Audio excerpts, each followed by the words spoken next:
Hola socios, bienvenidos al Chalk and Talk. Estoy un poco resfriado, entonces tengo una molestia en la garganta, pero espero que no os moleste eso. So, here we are with our next Chalk and Talk. Now, this one has to be done.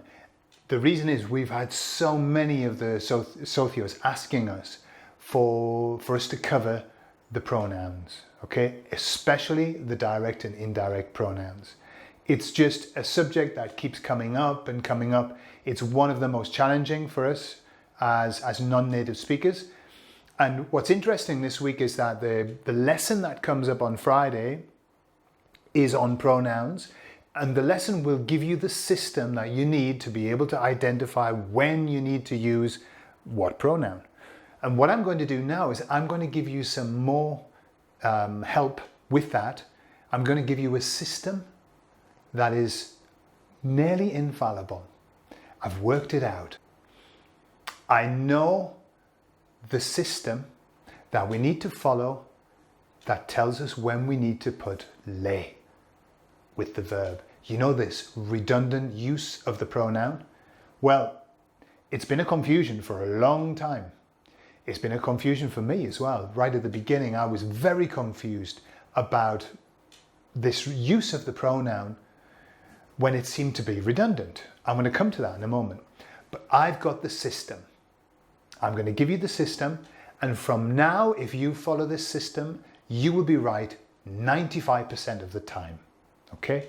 95% of the time. Now, let me talk about this 95% of the time. I will never commit to 100%. I never say this will work 100% of the time.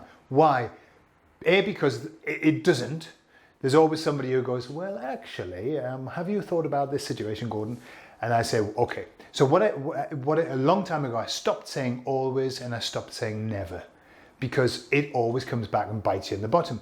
Well, that's why I always say this system will work 95% of the time. Why?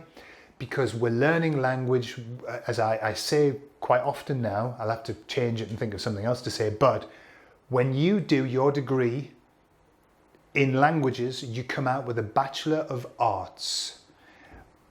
A Bachelor of Arts, it's not science. If you did a science degree, you would come out with a Bachelor of Science. Language is art, okay? So don't expect it to be regimented and completely, with a pattern every time. Sometimes it strays off the mark because it's artistic as well, language. So this system I'm going to give you will work for you. It's what I use all the time. And I want you to keep it between us, okay? Don't even let Cynthia know that I'm saying this. I'll tell you why in a moment. Okay, so what's the story with this redundant use of the pronoun? Let me tell you the story of when I first came across it. So I remember when Cynthia and I first got together, and I remember the conversation, I remember where I was sitting, and I said to her, Cynthia, dije a mi madre que vamos el domingo a su casa. Dije a mi madre que vamos el domingo a su casa. And Cynthia said, Gordon, le dije a mi madre. And I was kind of like stuck in a moment of, when just something won't, cogs get jammed. And I was thinking, what? Le dije a mi madre. So to her, I said to my mum. And I was thinking, the le, is the le referring to my mum, or is it referring to me? Is it referring to what I said? Total confusion. And I said to Cynthia, why do I have to say le dije a mi madre? Why can I not just say dije a mi madre? I said to my mum. And then Cynthia had no idea about the redundant use of the pronoun. She didn't know about it. She used it, but she didn't know about it. And she said, I don't know why you have to do it, Gordon, but if you don't do it, it sounds awful. Okay, that's the answer. And this is the answer that we always come to when we're learning Spanish. It's all about, that's not the melody. That's not the tune. And it sounds like a bum note. Dije a mi madre is a bum note. Le dije a mi madre sounds wonderful. For us, it sounds foreign. it's a foreign language. It sounds foreign because we don't say that. But just because we don't say that doesn't make it wrong. It just makes it different. And that's what language is all about. These are the differences. This is the fun bit of learning a language. So I started to look at this use of the pronoun, and I scoured the internet, and I've got to say that I really didn't find anything, redundant use of the indirect object pronoun. I didn't find any information. And it was curious because everybody seemed to be having a problem with it. The more students I talked to, the more students would say, please explain this lay with the name. And so what I realized was that there was kind of this gap in the market that nobody actually had either bothered to or dared to get involved with. Oh, we'll leave that. Don't know how to explain that one. So over the years, I've taught this use of the redundant pronoun, putting le. What's happened is that at the beginning, when we did our first help sheet on this, Cynthia said in the podcast, she said, there's kind of a definitive list of verbs that we need to use the pronoun with. And then as she was doing the help sheet, she said, put a little disclaimer on the bottom, this is not a definitive list because it depends on the context of the sentence. She was aware that the list was extremely broad. And she also said, and I'm not really comfortable with saying this because quite often the verb doesn't need a le, but sometimes it does, and it depends on context. I'm going to explain that in a moment. So it was kind of like we kind of got to the bottom of it little by little. And now that I'm at the bottom of it, it's not difficult. In fact, it's just easy peasy. Okay. So let me give you an example, a few examples of this redundant use. Right. So here's a sentence. Le preparé un café a mi amigo. All right. Le preparé un café a mi amigo. Now I want you to see the two elements that are very important in this sentence. Le and a mi amigo. Very important parts of the sentence. Now, in that sentence, a mi amigo is extra. It is an extra bit of information. The sentence will stand on its own without a mi amigo. Le preparé un café. Perfect, stands alone. Because the sentence is saying, I made him or her a coffee. Yeah? If we put it in, now we know that at least we know it's a masculine person. It's a friend. I made a friend a cup of coffee. But that's extra information. However, you cannot take the le out of this sentence. You can't say, preparé a mi amigo un café. You've got to say, le preparé a mi amigo un café. Does that make sense? The le is fundamental in that sentence. The a mi amigo isn't. It's extra information. Why do you need that? Imagine I ran into the room and I just said, le preparé un café. Yeah? The people in the room would say, ¿a quién? A mi amigo. Okay? So what happens is you need this a mi amigo, a mi madre, a mi jefe. You need that to set the scene, to set the tone of the sentence so everybody knows who you're talking about. Yeah? After that, you won't use that name. You won't. Imagine you say, sí, el otro día le preparé un café a mi amigo y también le preparé un sándwich. Y sí, creo que le preparé también el postre. Yeah? So can you see, I used a mi amigo in the first bit. Now we know who we're talking about. And then off I go, telling you what else I prepared him. I don't have to keep saying a mi amigo, because we know who we're talking about. But I have to keep saying le. You can't skip that bit, right? So that's the first bit, important for you to understand, that you can't skip the le. But when is it that you have to use a le? And how do you know? So let's get into the nitty gritty here a little bit. And it's not hard. I've invented two names, right? I'm sure you all know what my feelings are about these names. Like you'll see in the lesson that's coming up, Cynthia says transitive and intransitive verbs to me. And I'm telling you what happened to me then was my mind went blank when she was saying, I have no frame of reference for transitive and intransitive verbs. Why? Because I don't know what the word transitive means. I've got a feeling it means motion, but I don't know what transitive means. And I don't know what intransitive means. I remember the politicians using intransigence, something like that, a long time ago. It was a popular word. And it just means unmoving, stubborn or something. So maybe that's what I mean. I don't know. But you see, when somebody gives me a name and I have nowhere to put it, I have no box to put it in, no hat to put it in, it's meaningless. So I like to make the names actually relate to what we're talking about, so you understand it. Right. So I want you to think of in terms of this. We have two kinds of verbs. We have a verb that is a verb of exchange. And we have a verb that is a verb of information. It's giving information. So you've got a verb of giving information and you've got a verb of exchange. Let me give you some examples. So exchange is this. I made him his lunch. Exchange. Something is happening. There is an exchange of something, and that word's important, something, between two people or more. Yeah? I sent her a letter. There's an exchange going on. Yeah? I'm giving her something. I'm sending her something. I'm exchanging something.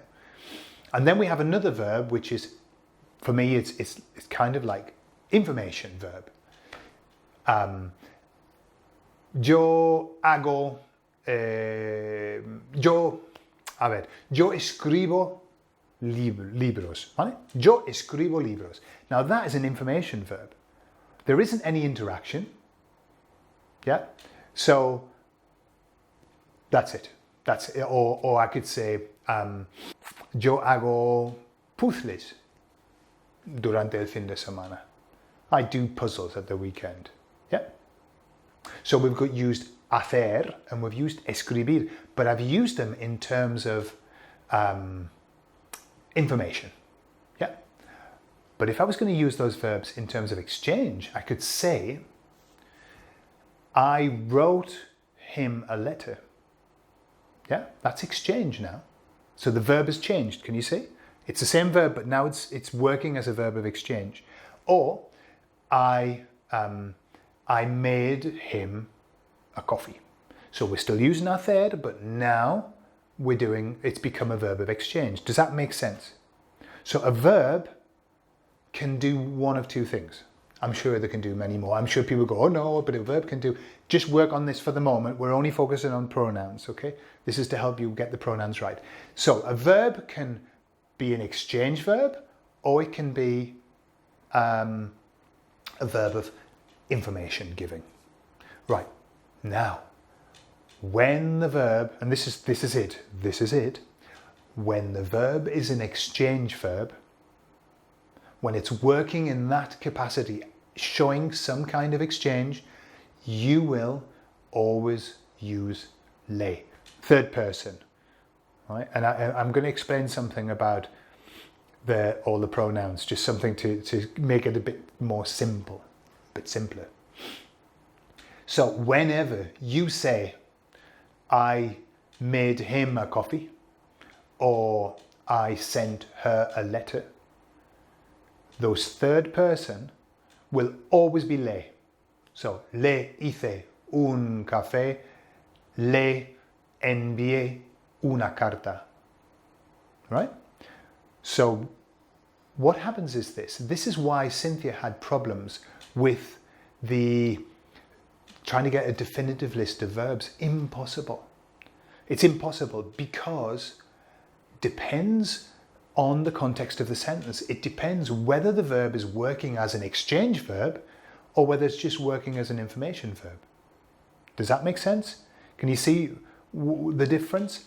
So you can take, for example, preparar, okay? Preparar, to prepare.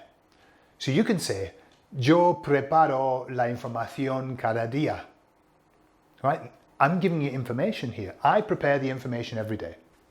That's it. There's no exchange. I'm just giving you some information. But I prepare the information for her every day. Now, preparar is working as an exchange verb. So, le preparo la información cada día. Can you see the difference? As soon as we get into exchange, no matter what the verb, you're going to use the le. And the pattern is always this. Le, verb of exchange, and if you want to, a, name of the person, names of the people. Yeah? So, for example, remember I'm dealing with le, but also if you want to make it more than one person, it's les. So, for example, le preparo la información, verb of exchange, therefore we need le. I prepare him the information. Or les preparo la información. I prepare them the information. Yeah? Why are we using le and les? Because we're exchanging. The preparar is working as an exchange verb. Yeah. But when I say yo preparo la información, there's no exchange going on. It's information. Yeah. So we've got two types of verbs. Exchange. No, two verbs work in two ways. Let's say that. They work as either exchange or information. Yeah. That just came to me the other day, by the way, the exchange and information. But I think it helps because then you don't have confusion. You don't ask for a list of verbs because there isn't a one. There is, but it depends on what the verb's doing. It's best to know, is this verb working as an exchange verb or is this verb working just presenting information, giving information? Yeah? Okay. Now, so what have I actually said there? What I've said is this, that whenever the verb is working as an exchange verb, when you are dealing with third person, you will always use le. Don't leave it off. Now, let me tell you a story. So this came to me a while ago. I realized after so long that I thought, wait a minute, every time that we're doing this exchange, I didn't have that word, but every time that somebody's giving something to somebody, we use the pronoun. And I said to Cynthia, I've got it. We use the pronoun every time that there's an exchange going on. And she said, no, not every time, not every time. And I said, okay, tell me the exceptions then. And she said, I can't think of one now, but I know there are some. And I thought, brilliant, that's it. That's the answer that I need. That tells me that 95% of the time, this system's going to work. Does that make sense? I don't mind if there are exceptions. There are always exceptions. In fact, what can happen sometimes is that you look at a rule and the rule looks fairly straightforward. And then there are 7 pages of exceptions, and the tiny exceptions that hardly ever happen. But by the time that you've got through to the page 7, you're completely confused about everything again. And you've forgotten actually that the system itself is fairly straightforward. So, this is what we're going to start to do. All of us, socios, and it's going to be a secret. The reason is because if you share this secret with people, then they'll start to confuse you by going, well, you know, I mean, have you thought about the case of, look, just use it and you'll be right most times, like just about every time. I always use it. And up to now, nobody's corrected me. So I've got a fairly good feeling that it works, yeah? Every time that you use an exchange, a verb in an exchange, put the le on third person. Why do I keep saying third person? Because it never changes. For example, if I say to you, you give me the coffee, yeah? You give me the coffee. That is, me das el café. And it will always be me das. It can't be any other. I haven't got the option of is it me or it's only me. Across all of the pronouns, you only have me. There's no option, so you don't, it's what's called a no-brainer in the US. And in England, we don't have that expression. We say, you don't need to think about it. Okay? It's just me. And it's the same with te. I make you a coffee. Te hago un café. There's no option. Te. It's the only one I can use. And it's the same with nos. Nos hacen un café. They make us. It's always got to be nos. It can't, there's no other option. In reflexive, in direct, and indirect. There's no option. It's nos. And it's the same for os. Yeah? Os preparo un café. I will make you all a coffee. It's always that. Okay? The only difficulty we have is with third person. It's when we get to the he and she. And we have the option of le, la, or lo.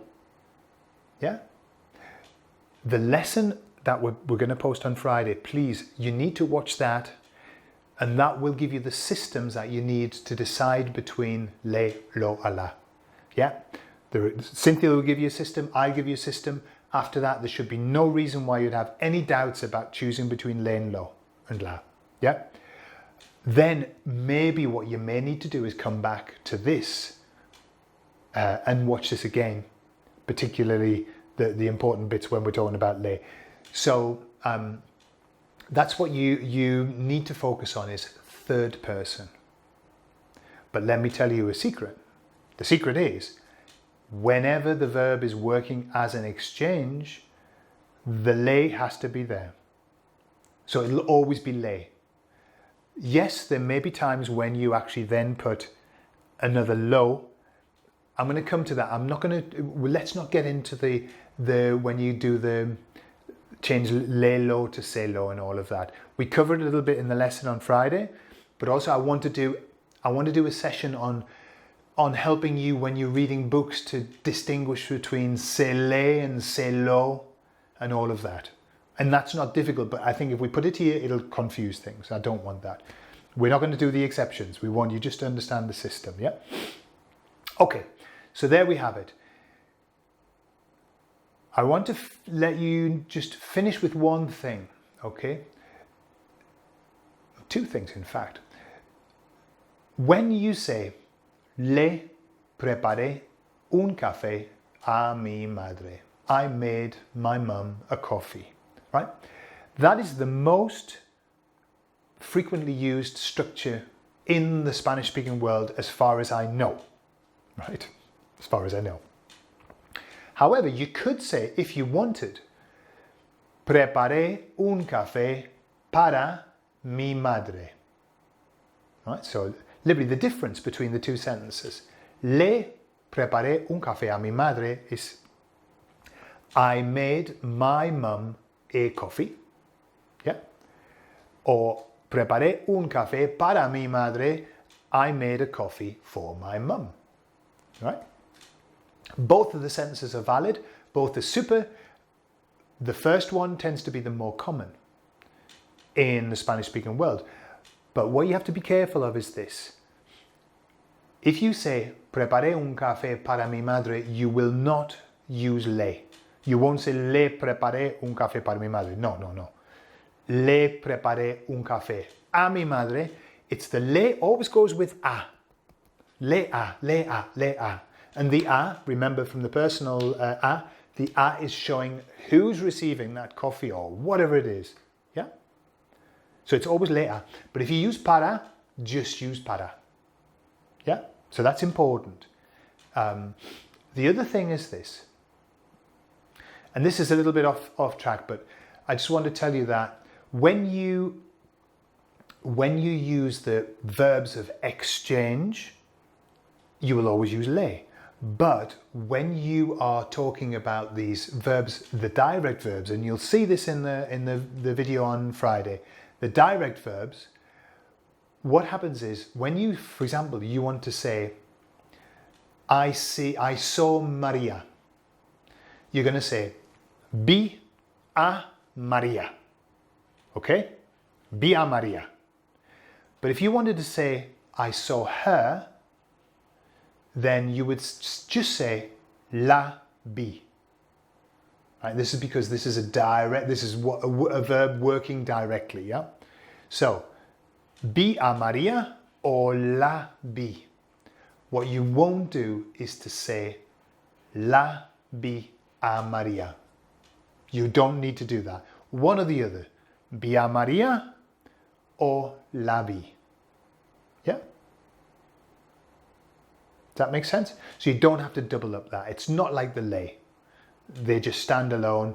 La vi a María. Yeah? Okay. So that's it. That's the important thing, is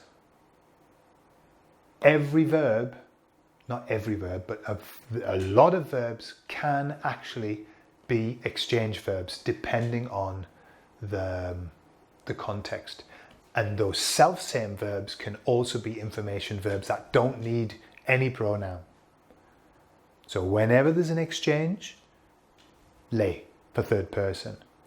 But if it's not an exchange, if it's just information, nothing. Yep. Great. I'd like to hear your comments on this. As you've listened to me, is there anything that you want me to clarify more? Is there anything that you're not sure quite what I'm getting at? What you'll find is in the homework, on the lesson, you'll be able to put all of this into practice, okay? And you'll get a chance to practice all of the, do I need a lay in this sentence? And if I do I need to mention the person's name? Okay? Right, brilliant. Pues hasta luego, chicos. And remember, this is a secret between socios and us. Hasta luego.